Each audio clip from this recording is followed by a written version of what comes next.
تمہیں اچھی طرح سے علم ہے کہ رسول اللہ صلی اللہ علیہ وآلہ وسلم نے شادی شدہ زانی کو سنسار کیا، اس پر نماز میت پڑھی اور اس کے گھر والوں کو اس کا وارث بنایا، چور کے ہاتھ کاٹے اور غیر شادی شدہ زانی کو کوڑے لگائے اور مالک غنیمت میں سے انہیں حصہ دے کر مسلمان لڑکیوں سے ان کی شادی کرا دی۔ اللہ نے ترک زنا کو نسب کی حفاظت کے لیے واجب قرار دے دیا ہے۔ غیرت مند کبھی زنا نہیں کر سکتا، جو زنا کرتا ہے اس کے ساتھ بھی زنا کیا جاتا ہے۔ زنا فکر ہے۔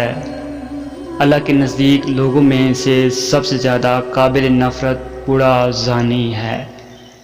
4 چیزوں میں سے کوئی بھی ایک چیز اگر کسی کے گھر میں داخل ہو جائے تو اسے اس طرح خراب کر دے گی کہ وہ پھر کبھی آباد نہیں ہو سکتا۔